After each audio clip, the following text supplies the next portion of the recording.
All right, this one is about backface culling and 3D masking, 3D masking with the box. There's ways to do this that are really advanced, and this is probably a more primitive method, but it does do what we need. So let's see if I can, let's go over here.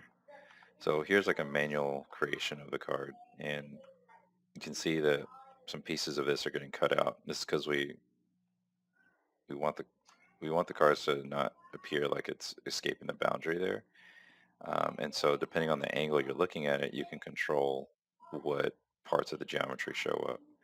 All right, so over here, we have this, and it's calibrated to the camera angle. But if you look at it from a different angle, then you'll start to see like some of the magic there. And so the trick here was a combination of backface culling and some 3D box masking. So let me show. Okay, so this guy, we have this custom material here, and we're passing in. I had to do a lot of experimenting, and I probably should have cleaned this up, but basically we have a cube. I'm just calling it visibility volume. You take that, and then we get the rotation and pass that in as a parameter. I had trouble getting this to work. Like for whatever reason, you had to flip the forward vector and the right vector. And so there's a parameter for each of these, but they're backwards. So yeah, I don't know. It works like this, but very confusing. So a lot of this I'm not using anymore, but experimenting with.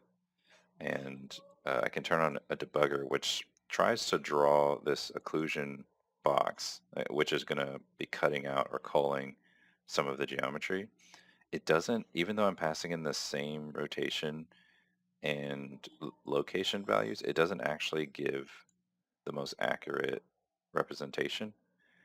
So what we're looking at, you can see like since I moved the card, the camera angle is changing, and I'm not adapting the positions of some of the offsets, and so like the background angle is like getting cold now because you can see this box like cutting into it here. But the model here, this mesh, you can see that this boundary here is like a little bit tighter, like at least on the debug draw, but then it's still rendering past this point. So it's not perfect, but it is pretty good. Like it's a good way to like and see about what it's trying to do. And then we can do things like, if I'm fortunate, I'll be able to do it in the same screen here. Let's go to visibility volume, see if it lets me rotate. So you can kind of like, yeah, just like dice it up, and to get rotation to work was monumental. I think it took me like a week to just figure out that algorithm there. And so it's twofold. One is what I just showed, which is the blueprint parameter setting and that little secret sauce of switching the forward and right vector. And then in the material, what was it? I'm trying to find the material. Here it is. Okay.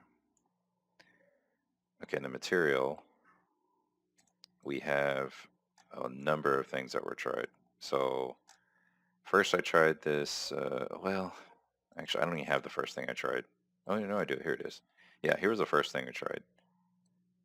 Which this does work, but as soon as you have any kind of rotations, I mean anything, you need to be world position rotation 0. And if you have any rotations at all, it will start to mess up.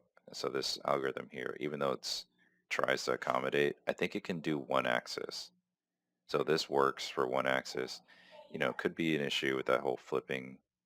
And I did try flipping these around, and I didn't have it worked fine for one axis, I think is the best I could get, and maybe two axes, and I don't even really need complicated rotations, or I didn't think so, but I wasn't able to get it to work at all until then. Also, this algorithm's all different now, so I had this going into this position here, and so now we have the working version. So I can probably just delete a lot of this that we're not using anymore.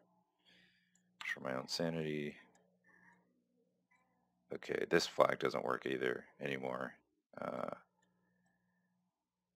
Yeah, okay, so there's visibility bounds, which is the extent or the shape of the cube, and then there's this offset. And so this is used particularly for the background, because if I were to draw, it's like a cone shape, right? Like in 3D. So if you're looking from a viewpoint or a camera, the further off the distance goes, like if you're looking off into the horizon, it makes a kind of cone view.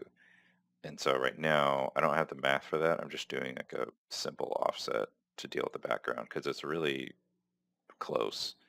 The background object's really close.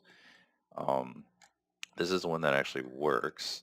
So the visibility origin, it's just like a slight modification.